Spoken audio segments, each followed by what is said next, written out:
계속해서 내 길을 가야 한다. 누가복음 13장 33절의 말씀에 공동 번역에 의하면 마지막 구절이 오늘도 내일도 모레도 나는 나의 가야 할 길을 가리니가 공동 번역에서는 계속해서 내 길을 가야 한다, 그렇게 써 있습니다. 우리가 신학교 다닐 때 신학대학에서 하나님의 속성이라고 하는 것을 조직신학을 통해서 공부합니다. 하나님은 어떤 속성을 가졌지? 그랬을 때 하나님은 전지하시다, 모든 걸 다 안다는 거죠. 또 하나는 뭐죠? 두 번째는 전능하시다, 모든 걸 다 하실 수 있는 분이라는 거죠. 또 그분은 뭡니까? 창조주입니다. 그분은 이 세상의 온 우주 만물 삼라만상을 만드신 분이에요. 만들고 유기시킨 것이 아니라 이 삼라만상을 지금도 붙잡으시고 회전하는 그림자도 없고 놀랍게 주님은 계속해서 우주를 운행하시며 돌리시며 이끌어 가시는 섭리자시라는 겁니다. 그러면서 또한 하나님은 다른 용어로 하면 하나님은 정치적 하나님이라는 거예요. 사람이 정치적이라고 하는 것은 한국 현대 정치인들이나 또 대만의 정치인들이나 우크라이나의 정치인들이 가장 싸움질을 잘한다고 그래요. 국회에서 옛날에 어떤 의원이 화장실에서 퍼다가 쏟아 부은 거, 최루탄 가루 뿌린 거, 그 다음에 공중부양하는 거, 이게 다 대만, 우크라이나, 그 다음에 한국, 이 3대 국이 가장 국회의원들이 아주 액티비티한 삶을 산다죠. 너무했나? 아무쪼록 하나님은 뭐예요? 정치적 하나님이라는 거예요. 그러니까 정치적이라고 하는 건 정치인들이 잘못되어서 우리가 나쁜 거지, 정치적이라는 건 참으로 좋은 겁니다. 어떤 일을 해결해 나갈 때, 원칙적으로 해결해 나갈 때 벽을 만날 때가 있어요.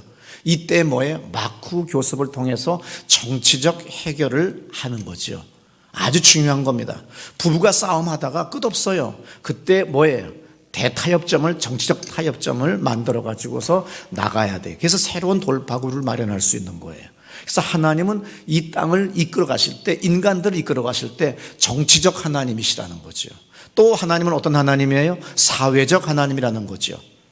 우리 인간이라고 하는 건 혼자 살 수 없는 거예요. 하나님도 혼자 이 세상에서 존재할 수 없습니다. 하나님에게는 아주 좋은 동역자가 있는데 인간이에요. 그래서 인간과 하나님과 사이에는 우리 사회적 관계 속에 있고 또한 정치적 관계 속에 있고 또 인간끼리 또 정치적 관계 속에서 살아갈 때 우리는 벽을 만나고 어려움을 만날 때마다 거기서 타협점을, 그리고 새로운 돌파구를 마련할 수가 있습니다. 악셀 호네트라고 한 사람이 인정투쟁이라고 한 책에서 이런 말을 했어요. 사람과 사람의 관계는 타인으로부터 인정을 얻고 인정을 통해서 자긍심을 갖는다는 거죠. 반대로 무시에 의해서 자긍심이 훼손될 때 끊임없이 뭘 해요? 인정투쟁을 하는 거예요. 인정투쟁에 여러 가지 방법이 있습니다. 5가지, 6가지 학자들마다 얘기하죠. 계급투쟁이라든지 또 아니면 여러 가지 투쟁들, 여러 가지가 다 있어요. 사회적 여러 가지 투쟁들이.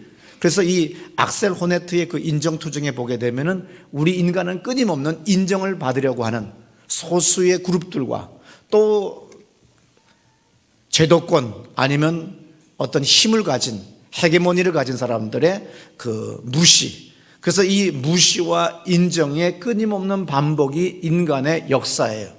이것을 사회적으로 찾을 것이냐, 정치적으로 해결할 것이냐, 아니면 우리가 무엇으로 할 것이냐는 이제 사회학자들이 지난 2000년 동안, 3000년 동안 많은 연구를 통해서 해겔이나 아니면 오늘 악셀 호네트나 아니면 많은 인정학이라고 하는, 인정이라고 하는 이 학문을 통해서 사회학에서 많이들 이야기했습니다. 제가 어제 구글에 들어가서 김밥 천국의 메뉴가 몇 개가 있는가를 조사했습니다. 저는 가끔 김밥 천국에다 전화를 걸어서 5,000원어치를 사야지 배달을 해주기 때문에 김밥 천국에다가 전화를 하죠. 그래서 김밥 한 줄, 떡볶이, 내가 안 먹더라도 누굴 주더라도 일단 해주면 5,000원만 넘으면 해줘요. 정말 김밥 천국입니다. 천사들의 모임 같아요, 그 주인들이. 근데 여기 메뉴가 몇 가지인 줄 아세요? 저는 그냥 김밥만 사 먹을 때, 그리고 떡볶이만 주문할 때에는 김밥 천국에는 김밥만 있는 줄 알았어요. 근데 어느 날 김밥 천국에 가서 직접 먹었습니다. 충격받은 게 메뉴판에 메뉴가 너무 많은 거예요. 저거를 정말 주인 아주머니가 내가 아무리 봐도 저분이 총명함이 저걸 다 넣을 수 있을까, 레시피대로. 충격이에요. 김밥 종류만 18가지입니다. 충무김밥부터 누두김밥으로 시작해가지고 18가지예요. 여러분, 김밥 천국 메뉴가 몇 가지인 줄 아세요? 123가지입니다. 그럼 김밥 천국 체인점 사장님의 그 의지는 뭘까요? 나는 모든 사람들을 만족시키겠다는 거예요. 모든 사람들을 다 나는 저들에게 어떻게 한다고? 인정받겠다는 거죠. 그러다 보니까 어떤 일이 벌어졌어요? 123가지를 하다 보니까 주방장도 모르는 거예요. 이거 뺐는지 안 뺐는지. 언젠가 우리 교인 중에 어떤 분이 저를 한정식집에 외국 목사님 오셨을 때 초청을 해서 밥을 먹은 적이 있는데, 그 교인이 아주 예리합니다. 박규현 장로님 큰따님이신데 딱 있더니 마지막에 가서 그래요. 계산하기 직전에 갈비찜이 안 나왔네. 우리는 나왔는지 안 나왔는지 몰랐죠. 자기는 그것 때문에 특별히 10,000원씩 더 넣었는데 갈비찜이 안 나왔다는 거예요. 그래서 그거 빼겠다고, 지금 가져오겠다고 하니까 간두라고, 지금 빼겠다고, 그 가격은. 그래가지고 용감하게 빼고 나온 적이 있어요. 한정식집 주인도, 큰 한정식집 사장도, 종업원도 한정식 코스 하다 보면 여러 방 돌아다니고 여러 방 배달하다 보면 다 안 나오는 겁니다. 저도 꼭 코스 요리 일식집이나 한정식집 가면 그래요. 항상 묻습니다. 다 나왔나요? 분명히 순서대로 다 있어요? 빠진 건 뭐 없어요? 이렇게 묻습니다. 그런데 중요한 건 일품요리집이나 의정부 부대찌개집이나 설렁탕 전문집, 이런 데를 가면 어떻지요? 메뉴가 5개를 넘지 않고 최고 10개를 넘지 않아요. 이 유명한 음식점, 일품 요리점의 주인의 의식은 뭔지 아세요? 나는 모두에게 인정받는 것을 포기하겠다. 나는 나를 인정해주는 사람들만 나는 선별하여 나는 영업하겠다는 거예요. 그럼 김밥 천국의 설립자는 뭐라고 그러겠어요? 나는 모두에게 인정받고 싶고 나는 모든 사람들을 나는 고객으로 하고 싶다는 거예요. 그러다 보니까 어떤 일이 벌어졌죠? 김밥 천국은 골목 삼류 식당인 거예요. 고마운 식당이죠. 폄하하려고 하는 건 아닙니다. 그러나 유명한 음식점들, 뭐 예를 들어서 우레옥, 거기도 이제 메뉴가 많이 생겼어요. 아니면 무슨 등심집, 그러면은 메뉴가 5가지를, 부대고기집 메뉴가 5가지를 안 넘어가더라도 다 부대찌개를 통해서 치즈를 더 넣느냐, 라면 하나 더 넣어주느냐, 뭘 하느냐, 여기에 있는 거지 모두에게 인정받기 위해서 살아가지는 않는다는 얘기입니다. 이것이 중요한 거예요. 우리가 정당을 만들었습니다. 지금 여권의 지지도가 30%를 밑돈다고 그래요. 근데 야당은 완전히 또 뭐지요? 10%에서 20%에서 졸도를 하고 있는 중이에요. 왜? 자기들의 기치를 걸고 가치를 가지고서 정당을 만들었지만 모든 국민들에게 인정을 받지 못한다는 겁니다. 무시당할 수도 있지요. 그래서 무시당하지 않기 위하여 계속 정책을, 그리고 새롭게 지도부를 뽑아보지만 되지 않아요. 어떠한 왕도, 어떠한 지도자도, 어떠한 상품도 모든 사람에게 인정받거나 모든 사람들을 만족시키지는 못한다고 하는 겁니다. 그렇기 때문에 모든 사람한테 다 인정받고 모든 사람에게 다 만족받기를 원한다고 한다면 이게 정신병자가 될 수 있어요. 그리고 남자가 모든 여자에게 인정받겠다면 해픈 남자예요.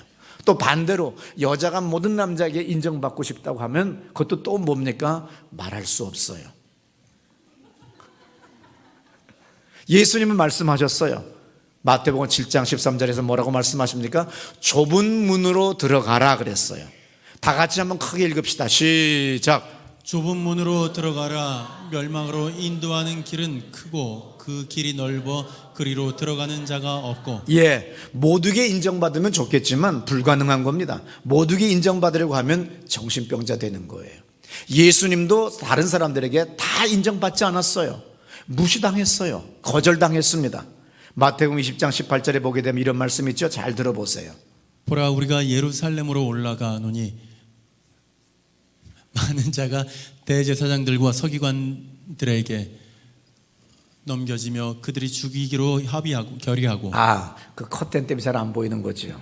나도 장로님이 이제 드디어 돋보기 써야 되고 이제는 늙었구나 하는 거를 하려고 했더니 제가 읽어야 되겠네요.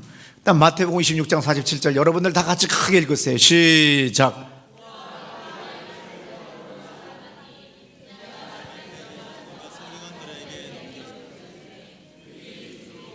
예, 오늘 여기 마태복음 20장 먼저 읽은 18절에도 보면 대제사장들과 서기관들에게 넘기움에 저희가 죽이기로 결단하고 누구를? 예수님을. 그러면 서기관들이나 제사장들은 뭐지요? 대제사장들은 그 당시 종교의 기득권을 가진 헤게모니를 가진 집단이에요. 근데 그들을 주류로부터 예수님은 뭡니까? 거절을 당하고 무시당하고 따돌림 당하는 겁니다. 인정 못 받는 거예요. 그렇다고 내가 인정을 못 받았다고 자기를 끊임없이 막 변호하지 않습니다. 이게 중요한 거지요. 마태복음 26장 47절에도 말씀하실 때 12 중에 하나인 유다가 왔는데 대제사장들과 백성의 장로들에게서 파송된 큰 무리가 검과 몽치를 가지고 함께 했더라. 예수님을 칼 들고 몽치 들고 와가지고 때려잡아 죽이겠다고 왔다는 거예요. 예수님도 무시당하고 인정받지 못하고 있다고 하는 것을 지금 얘기합니다. 여러분들이 집에 가셔서 성경책을 스마트폰이나 컴퓨터로 우리가 대한기독교서에 들어가서 아니면 홀리바이블에 들어가서라든지 우리가 대제사장들이나 서기관들 쳐보세요. 그러면 전부 다 뭡니까? 예수를 적대시하고 예수를 대적하고 인정하지 않는 무시하는 그런 장면들이 계속 나옵니다. 그런데 그때마다 예수님이 근심하고 걱정하고 고민하고 두려워하거나 떨거나 아니면 자기 끝없는 변명을 하거나 그런 것 없습니다. 진리의 길은, 성공의 길은, 축복의 길은 좁은 문이에요. 좁은 길로 가는 겁니다. 열려있지 않습니다. 세상은 여러분 교회 다닌다고 하는 건 뭐예요? 좁은 문으로 들어가는 거예요. 좁은 길로 가는 겁니다. 세상 사람들은 뭐예요? 기독교를 개독교라고 욕합니다. 절대로 부처를 욕하지 않아요. 승려를 욕하지 않습니다. 그러나 목사를 욕해요. 왜? 진리기 때문에. 그래서 이를 악물고 눈을 까디짓고 교회를 대적하고 파괴하려고 덤벼들어요. 진리는 하나입니다. 그렇기 때문에 여기에 교회가 또한 흔들려가지고 세상 사람들이 만족하는 것을 다 따라가게 되면 교회는 아니에요. 교회는 교회다워야 돼요. 소금은 소금다워야 돼요. 소금의 역할이 뭡니까? 소금은 짜게 하는 겁니다. 소금은 보존하게 하는 거죠. 우리가 설렁탕을 아무리 잘 만들었고 도가니탕을 아무리 잘 만들어 끓여 먹어도 소금 딱 빼고서 그냥 줘보세요. 한 바켓씩 아무도 못 먹습니다. 근데 소금에 찍어 먹으면, 소금을 넣어서 먹으면 얼마나 놀랍습니까? 아무리 후추를 많이 줘도 소금을 쳐먹지 않으면, 소금을 넣지 않으면 그것은 뭐가 돼요? 소용없는 거예요. 그래서 주님이 뭐라고 말씀했죠? 세상의 빛이다 그랬어요. 여러분들에게 너희는 세상의 소금이다 그랬어요. 소금이 맛을 잃으면 무슨 소용이 있겠느냐? 바깥에 나가서 다 밟힐 뿐이라는 거죠. 소금은 뭐예요? 자기를 녹이는 거예요. 자기를 희생해 가면서 세상을 보존시키고 녹이는 겁니다.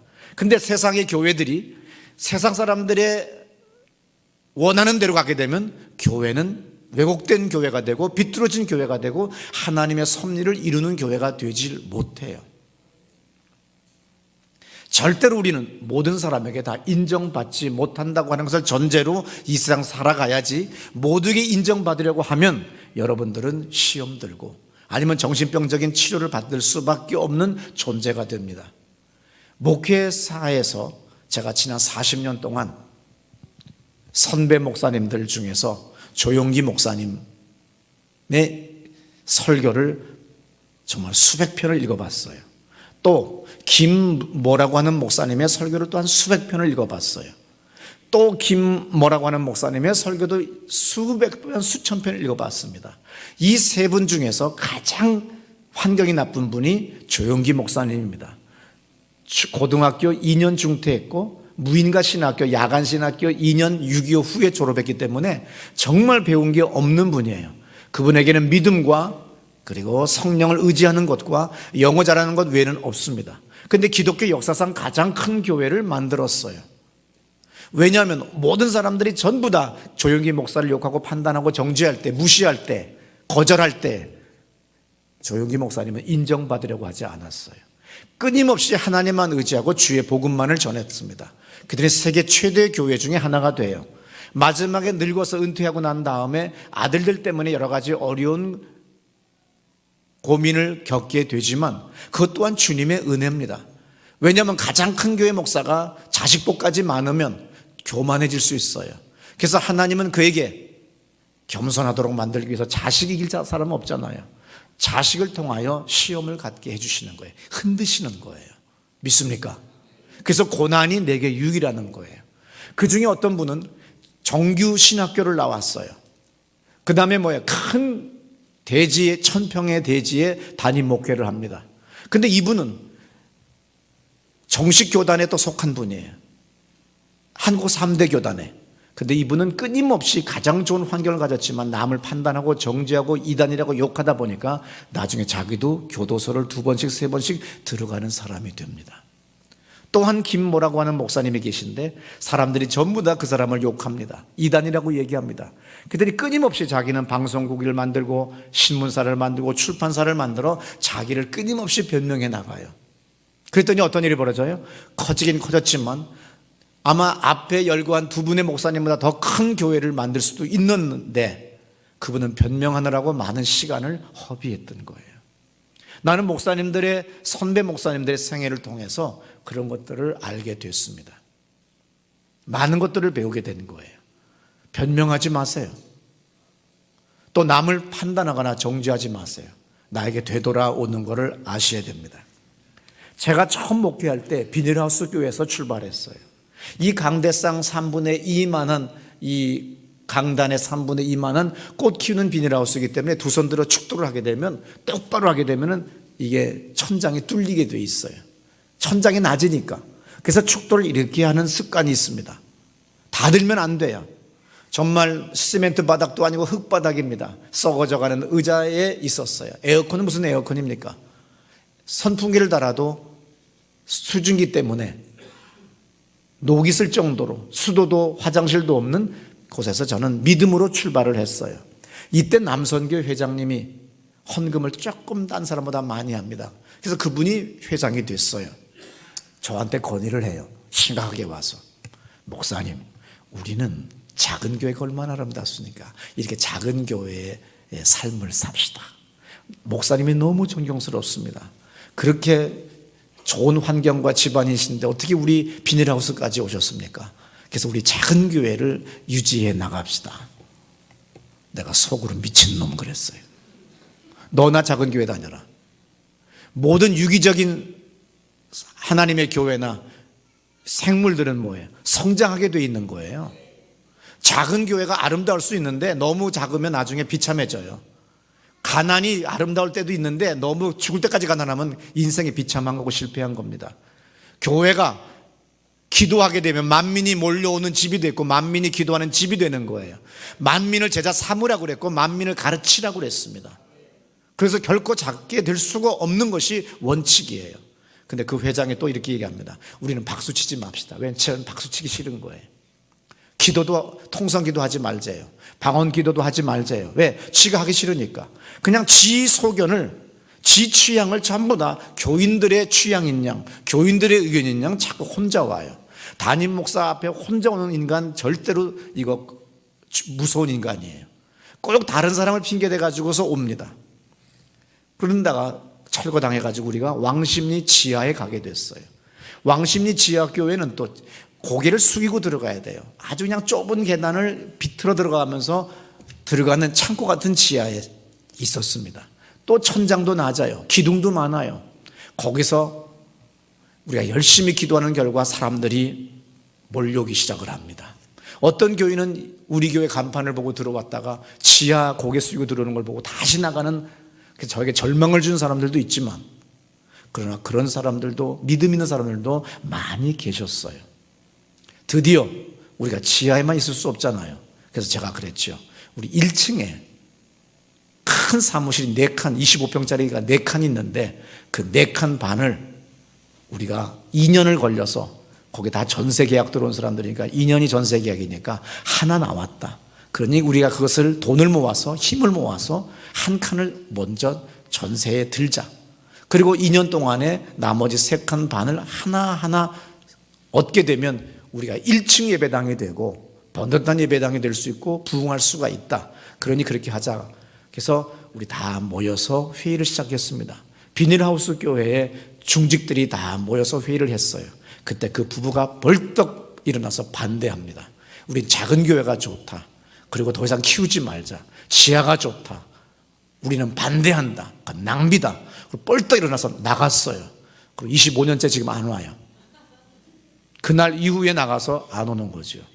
그때 유일하게 찬성하신 분이 계셨어요. 김귀남 권사님이세요. 어디 계세요? 일어나 보세요 한번. 안 오셨나? 저분 한번 박수 한번 쳐드립시다. 정말 고마운 분입니다. 25년 전에 저분은 찬성해요. 저분은 지금까지 저한테 안녕하셨습니까 목사님 하거나 전화 한번 걸어본 적 없고 말 한마디 해본 적이 없어요. 신방을 가도 웃기만 하고 앉아서 가만히 앉아서 떡만 줘요. 근데 저분이 유일하게 한마디 했어요. 목사님 계획대로 하세요. 저분이 비닐하우스 교회의 원조 교인이시니까. 그래서 저분의 말씀에 제가 힘을 얻어서 예배당을 확장하기 시작했고 그 타이밍이 정확하게 맞아가지고 교회가 부흥하기 시작해서 여기까지 오게 됐습니다. 내가 소위 민주주의라고 하는 것, 다수결이 좋다고 하는 것, 그건 절대로 그건 성경적이 아닙니다. 우리는 신본주의예요. 하나님의 뜻대로 기록되어진 말씀대로 가는 것이지 다수결이 아니에요. 믿음 없는 다수결은 모두를 다 지옥으로 가게 만듭니다. 믿습니까? 우리는 항상 말씀에 뭐라고 써있지? 하나님의 뜻은 뭐지? 그래서 성경 말씀과 기도를 통해서 하나님의 일을 하는 거예요. 기도하기 싫은 사람이 기도하지 말자고 하는 거지요. 그런 식으로 나가다 보면은 끝없이 우리는 뭐예요? 교회는 나중에 세상의 빛이 아니라 세상의 큰 짐이 돼버리고 세상에 어둠을 주는 집단체가 될 수가 있습니다. 만약 그때 제가 모두에게 인정받고 싶은 마음에 다수결을 따라갔다고 한다면 오늘의 교회가 절대로 되지 않았을 거예요. 곽선희 목사님께서 말씀하신 적이 계십니다. 나는 개인적으로 복음성가를 부릅니다. 복음성가를 좋아합니다. 그러나 압구정동 우리 교회에서는 정통 음악만 합니다. 다른 모든 대형 교회는 버스를 돌려서 사람들을 다 쓸어 모아서 저인망 그물같이 끌어모으지만 나는 버스를 운행하지 않겠습니다.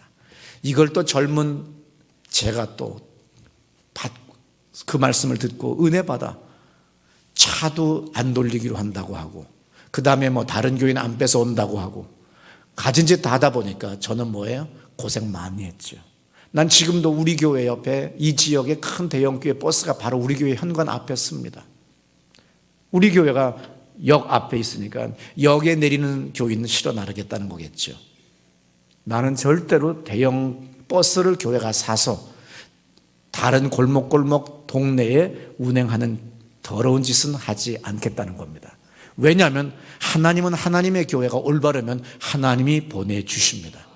하나님의 때가 되면 하나님이 키워주십니다. 믿습니까? 그래서 압구정동의 소망교회가 될 수 있었던 비결이 곽선희 목사님의 목회가 정체성이 뚜렷했기 때문이에요. 모두를 다 만족시키기 위해서 박수 치는 거 좋아하는 사람, 열광적인 거 좋아하는 사람, 또 아니면 방언기도 좋아하는 사람, 예언기도 좋아하는 사람, 이거 다 갖다 맞춰놓으면 목사가 자기의 은사와 다르게 사명과 소명과 다르게 나가다 보니까 나중에 뭐예요? 술에 물 탄 듯 물에 술 탄 듯 이상한 맛이 돼버리는 겁니다. 나는 여러분들을 만족시키려고 이 목회하는 거 아닙니다. 나는 오직 하나님을 만족시키기 위해서 목회합니다. 예수님도 말씀하셨습니다. 나는 아버지의 말만 듣는다 그랬어요. 나는 아버지가 하라고 한 말만 한다고 그랬어요. 나는 자의로 말하지 않는다고 말했습니다. 나는 오직 하나님 아버지가 내게 하라고 한 말만, 아버지가 하라고 한 그 일만 한다고 그랬습니다. 근데 오늘날 많은 젊은 목사님들은 교인들의 말을 듣겠다고 합니다. 근데 그 교인이 기도하는 교인이 아니에요. 영적인 교인이 아닙니다. 일주일에 한 번 오는 교인의 말을 들으면 안 됩니다. 여러분, 민주주의라고 하는, 다수결이라고 하는 원칙이라고 해가지고 그 좋은 거 보이지만, 그래, 가족회의 한번 해보세요. 아이들 3남매 낳고 쌍둥이 낳아가지고 5명 있다고 칩시다. 얘들아 오늘 교회 갈까? 아니야. 어디 갈까? 자연농원. 손 들어봐. 그럼 어떤 일이 벌어져요? 다 자연농원이 되는 거예요. 아니다. 그러고 가는 거예요. 예배 드려야 된다, 기도해야 된다, 이러고 가는 겁니다. 전인석 집사님이 정말 우리 교회 남자들 가운데 가장 모범적인 생활을 합니다. 믿지 않는 남자가 믿는 여자를 만났죠. 그리고 어느 날 드디어 자가용을 사게 됐습니다. 딸들에게 물어봤습니다. 우리가 자동차를 사면 무슨 색깔로 할까? 애들이 뭘 알아요? 무조건 빨강. 아마 막내딸인지 큰딸인지 둘 중에 누가 했겠죠. 빨강. 그러니까 그대로 빨강을 샀어요. 자동차 시트도 빨강, 핸들도 빨강, 다 빨강, 빨갱이 차야. 나는 하도 어이가 없어가지고 뭐 이렇게 빨갛게 만들었냐? 자네 빨갱인가? 그랬더니 뭐라고 하느냐 하면, 아이들한테 물어봤더니 다 빨강이라고 그랬습니다. 애들이 뭘 알아? 다음 주에 다시 물어봐. 초록이라고 그러지. 다수결이 좋은 거 아니에요, 내가 그랬어요. 그렇지만 얼마나 좋은 아버지입니까? 이건 뭐 중요한 본질적인 것이 아니니까, 비본질적인 거니까 아이들을 격려하기 위해서 빨강을 샀어요. 좋은 아버지지요. 그러나 나는 여러분들에게 뭘 합니까? 난 여러분들을 만족시키려고 목회하는 거 아닙니다. 나는 아버지 하나님의 뜻을 이루려고 나는 부름받은 사람이에요. 그래서 끝까지 성경 중심으로 나가는 거예요. 여러분이 싫으면 여러분이 나가시면 되는 거지, 나를 바꾸려고 하면 안 됩니다. 어느 여자대학교 교수님이 쓴 책 중에 이런 책이 있어요. 제목이 아주 도발적인 책 제목이죠. 나는 길들여지지 않는다. 그 책 사서 읽어봤습니다. 그렇지요, 우리 모든 사람들은 길들여지지 않습니다. 결혼 30년 40년 살아봤지요. 제 버릇 개 못 주고 3살 버릇 80 갑니다. 단지 서로가 평화를 위해서 잠시 암묵적으로 자기 뜻을 잠시 숙여놓은 거고 감춰놓은 거지, 내 버릇 개를 못 줍니다. 하나님은 우리 한 사람 한 사람에게 고유의 성격을 주셨어요. 고유의 은사들을 하나하나 주셨기 때문에 그것을 연합하여 사회적으로 하나가 되게 해서 큰 목적을 향해 나가는 거지, 내가 저 사람이 되고 저 사람이 나같이 되면 안 되는 거예요. 그 누구도 여러분은 자기의 취향대로 다른 사람을, 타자를 자기 마음대로 욱박지르거나 억압하면 안 됩니다. 믿습니까? 오늘 예레미야 32장은 예레미야 선지자가 시위대에 갇혔는데로 시작하죠. 시위대에 갇힌 걸로 시작됩니다. 하나님의 감동으로 회개를 촉구했어요. 이제 나라가 망하게 됐다. 너희들이 하나님과 온 땅에다 하나님 앞에 범죄했고 다 우상을 숭배했고 부정과 부패의 고리가 끊임없이 이 땅을 덮고 있다. 그러니 너희들은 회개해라. 회개하지 않으면 바벨론의 포로가 될 거라고 그랬어요. 곧 멸망당할 거라고 그랬어요. 그러면 기득권자나 정치적인 힘을 가진 왕이 볼 때 얼마나 화가 날 일이에요. 민심을 이반시키고 뭐 합니까? 여론을 갖다가 잘못 전부 다 오도시키는 거잖아요. 호도시키는 거잖아요. 어떤 일이 벌어져요? 이거는 선동자다. 이거는 아주 잘못된 거다.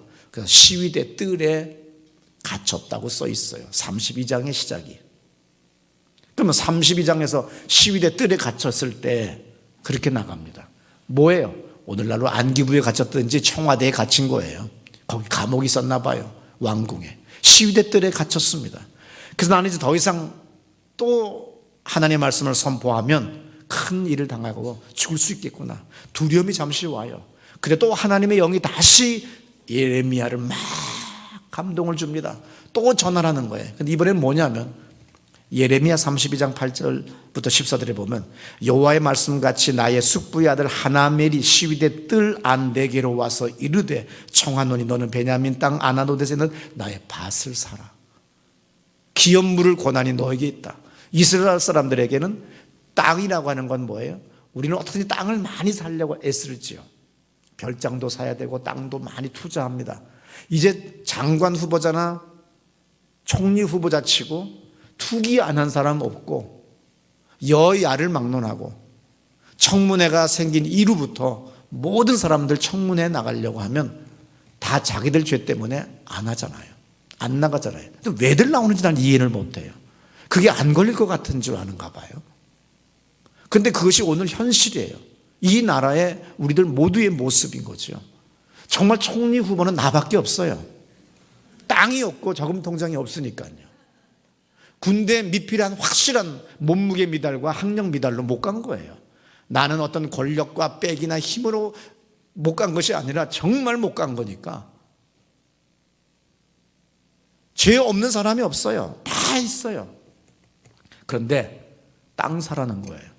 아니, 내 어제까지 이 나라가 멸망할 거고 바벨론의 포로가 될 거라고 지금 선포하고 있는데 또 땅을 사면은 하나멜이 와서 땅 좀 사달라는 거예요. 자기 땅. 이스라엘 사람들의 그것은 풍습이에요. 땅은 하나로부터 받은 거기 때문에 다른 제3자나 이방인이나 누구에게 파는 것이 아니라 자기와 가장 가까운 친척 그에게 먼저 사게 할 권리가 있어요. 그래서 사야 될 또 권리도 있고. 그렇기 때문에 오늘 예레미야에게 시위대 뜰에 갇혀 있는 예레미야에게 하나멜이 와서 내 땅을 사주세요 그래요. 근데 예레미야는 기도를 했지요. 이것이 바로 하나님의 뜻이라는 걸 알아요. 그래서 은은 돈을 줘서 땅을 사는 장면이 예레미야 32장 8절부터 14절에 나옵니다. 자, 예레미야는 어떤 사람이 되겠어요? 정말 나쁜 인간이 되는 겁니다. 너 어제까지 전쟁 난다고 그러고 포로로 잡혀간다고 해놓고 너는 뒤로 땅 사냐? 너 이 자식 보니까 선동가고 투기꾼이네. 이럴 수 있는 거잖아요. 그러니 얼마나 그 공격이 컸겠어요. 그렇지만 그걸 압니다. 이것은 바로 하나님의 섭리인데, 하나님의 경륜인데, 우리가 비록 범죄함으로 말미암아 포로가 될지라도 다시 주님이 포로 기간을 지난 다음에 다시 회복시켜 준다고 하는 예언자로서의 예언적인 행동을 하기 위해서 그렇게 하는 거예요.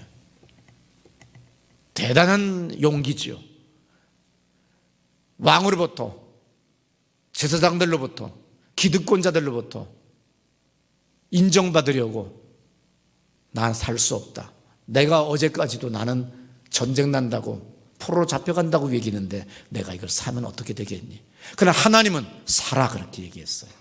그것이 바로 예언자가 보여줘야 될 예언적인 모습이었기 때문입니다. 선지자의 길이라고 하는 건 이렇게 인정을 못 받는 거예요. 무시와 거절을 받는 겁니다. 진리와 의의 길은 항상 저항이 있어요. 그래서 선구자의 길은 외로운 겁니다. 믿으시기 바랍니다. 예수님도 오늘 본문에서 예수에게 제자들에게 위급함을 전합니다.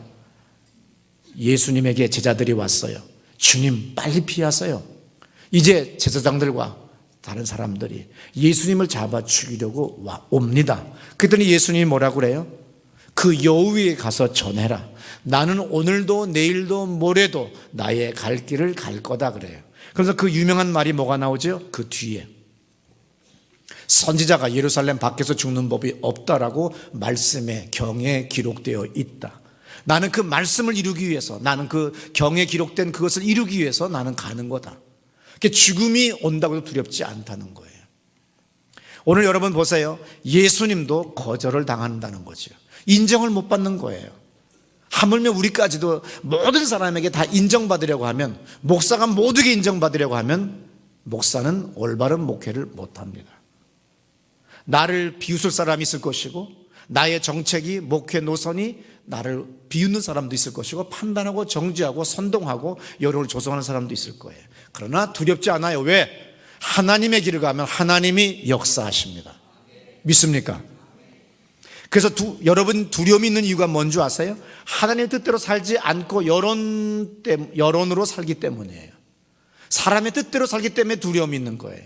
그러나 하나님의 뜻대로 가면, 하나님의 섭리대로 가면, 말씀에 기록된 대로 가면 비록 저항이 있고 무시를 당하고 인정을 못 받아도 담대함이 생깁니다.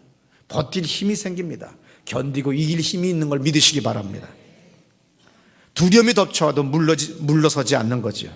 왜냐하면 하나님의 뜻이 이루어지기 때문입니다. 오늘 우리가 아까 예배 드렸을 때 찬송가 460장 부르셨지 않습니까? 뜻없이 무릎 꿇는 그것이 복종 아니다. 운명에 맡겨 사는 것이 내 생활 아니다. 우리의 믿음 치솟아 독수리 날듯이 그 뜻이 이루어지다 외치며 사는 것이 우리의 믿음의 삶이라는 거예요. 나는 여러분들을 절대로 만족시키려고, 모두를 만족시키려고 하지 않습니다. 나는 나에게 받은 비전이 있어요. 내가 받은 비전이 있는 거예요. 내가 받은 말씀이 있는 거예요. 나는 그것을 여러분에게 선포했고 여러분은 동조하고 여기 온 겁니다. 그것을 가장 높은 가치로 여기고 우리는 이 교회가 존재하는 거예요. 나는 대형 버스를 움직이거나 여러 가지 이벤트나 여러 가지 무엇을 해가지고 사람들을 끌어모으는데 나는 애쓰지 않습니다. 핵심 가치에 나는 모든 것을 다 목숨을 걸었지요. 그것은 바로 성령이 이 교회를 이끌어가게 하는 겁니다. 주의 말씀만을 선포하는 겁니다. 믿습니까? 그리고 나갔을 때 주님이 역사한 거예요. 며칠 전에 돈 많은 교인을 만났어요. 그 교인이 우리 교회 교인은 아니지만 이런 말을 해요. 자기는 의사가 돼가지고 개업을 했는데 하루에 환자가 600~700명이 왔대요. 내가 이해를 못했어요. 어떻게 600~700명을 진료할 수 있느냐 그랬더니 10명씩 앉혀놓고 동치 진료를 한대요. 청진기 오른쪽으로 대고 오른손으로 왼손은 촉진을 하고, 그러면서 또 저쪽에 또 미리 대기하고 있대요. 워낙 사람들이 옛날 많이 오니까 30년 전에. 그러면 어떻게 해요? 그 사람들의 또 말하는 걸 듣는데요. 그래서 옆집 아주머니들끼리 서로 말하죠. 왜 왔어요? 우리 애는 열이 나요. 우리 애는 가래 기침을 해요. 며칠 됐어요. 그것을 다 들으면서 청진기 대고 촉진하고, 그래서 그냥 1분이면 다 된대요. 그래서 하루에 600~700명. 그리고 자기가 병원에 취직을 했는데 모든 의사들은 외국 원조품 수술 키트들을 전부 다 빼돌리고 월급만 받고 사는데 자기들의 모든 정신을 팔고 살더래요. 근데 자기는 그 당시 뇌염 걸린 사람들 한 명도 죽이지 않았대요. 다 살도록 만들었답니다. 그 엄청난 실력이죠. 그 병원의 병상이 75개였는데 자기 환자만 60명이 입원을 했대요. 자기 한 사람으로 말미암아 종합병원이 다 먹고 살게 될 정도로 일을 했답니다. 월급이 더 나오는 것도 아니었대요. 왜냐하면 고용 의사였기 때문에. 그러나 다른 의사들은 전부 다 빼돌리고 팔아먹는데, 미국 원조 물자 팔아먹는데 최선을 다했답니다. 자기는 의사들한테 거절과 무시를 당하고 인정당하지 못했습니다. 그러나 끝까지 하다가 드디어 의사들이 다 대적하기 때문에 할 수 없이 개업할 수밖에 없어서 정말 보잘것없는 조그만 병원 하나를 갖다가 개업했대요. 그래서 제가 물었죠. 첫날부터 사람 많았어요? 그럼요. 첫날부터 사람들이 몇백 명씩 몰려왔습니다. 근데 나중에 내가 변질된다는 걸 알았습니다. 의료보험이 들어오기 시작하면서, 도입되면서 손님 하나 받으면 1,500원이다. 사람이, 환자가 1,500원으로 보이더래요. 그때 자기가 다시 회개를 했대요. 사람을 사람으로 봐야 되고 환자를 환자로 봐야 되는데 돈으로 보는구나. 다시금 자기가 마음을 먹고 사업을 하거나 주식 투자하거나 땅 투기하거나 이런 걸 안 하고 오로지 사람, 환자 하나하나를 보기 시작했을 때 하나님이 나에게 많은 물질을 그리고 축복을 주었다고 하는 것을 이분이 얘기한 걸 제가 들었습니다.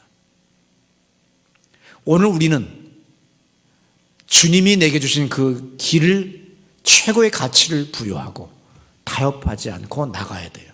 성경에 중요한 말이 있죠. 그 많은 그 두꺼운 성경에 없는 단어가 없고 없는 문장이 없는데 오직 타협이라고 하는 단어가 개역 성경에는 없어요. 왜? 하나님은 타협하지 말라는 거예요. 세상과 타협하지 말라는 거지요. 사도 바울이 말을 했습니다. 사도행전 20장 13절에서 오직 성령이 각 성에서 내게 증거하여 결박과 환난이 나를 기다린다 하나. 결박과 환난이 나를 기다린대요. 사도 바울이 주님의 말씀을 전하러 선교사가 되어 복음을 전하러 나가면 주님의 축복이 있는 것이 아니라 환난이, 결박이 체포되어서 감옥에 갇히는 그런 일이 있는 것을 환상으로 보여주지만 나는 그 길을 간다는 거예요. 타협하지 않는다는 거죠. 사도행전 21장 11절부터 보면 우리에게 와서 바울의 띠를 가져다가 자기 수족을 잡아매고 말하기를 성령이 말씀하시되 예루살렘에서 유대인들이 이같이 띠 임자를 결박하여 이방인의 손에 넘겨주리라 하거늘 그랬어요. 제자들이 왔습니다. 사도 바울의 띠를 가지고 자기들을 묶었어요. 이렇게 묶여서 잡혀가십니다. 그러므로 가시지 마십시오. 그러나 사도 바울은 뭐라고 합니까? 그것이 나를 기다린다고 하지만 나는 갈 거라는 거죠. 왜냐하면 하나님의 뜻이기 때문에 하나님의 뜻을 이루기 위해서는 나에게 모든 사람들이 인정하지 않고 무시하고 그리고 환난이 내게 왔고 올 것이고 내가 이렇게 묶여가더라도 나는 나의 길을 갈 거라는 겁니다. 무조건 고집부리라는 거 아닙니다. 하나님은 정치적 하나님이라고 그랬잖아요. 우리가 부부 사이에서도 정치적인 타협점을 차지해야 될 때가 있고 정치적인 대화를 해야 될 때도 있는 거예요. 모든 사람에게 또한 인정받으려고도 하지 마세요. 그러면 인생이 지치고 피곤해지고 우리 나중에 정신과 치료 받아야 됩니다. 하나님께 인정받을 때 그것이 성공입니다. 이것이 형통이에요. 하나님을 믿는 믿음의 사람과 함께 하세요. 하나님은 하나님을 믿는 사람과 함께 합니다. 어떤 사람? 믿음 있는 사람과 함께 한다고 그랬어요. 믿음이 없이는 하나님을 기쁘시게 못하나니 그랬어요. 할 수 있거든이 무슨 말이냐? 믿는 자에게 능치 못할 일이 없다고 그랬어요. 여러분이 정치적인 지혜를 가져야 됩니다. 사회적인 지혜와 언변도 가져야 됩니다. 그러면서 뭐요? 또한 결정적인 중요한 가치와 하나님의 명령에 있어서는 타협하지 말아야 됩니다. 그럼 모두에게 인정받으려고 하는 정신없는 짓을 하지 말고 오직 한 길, 예수님은 뭐라고 그랬어요? 당신이 이 길을 가게 되면 빨리 피하지 않으면 죽임을 당할 수가 있습니다. 예수님이 말씀했어요. 나는 오늘도 내일도 모레도 나의 갈 길을 갈 것이다. 나는 나의 길을 가야 한다. 왜냐하면 선지자는 예루살렘 밖에서 죽는 법이 없기 때문이다.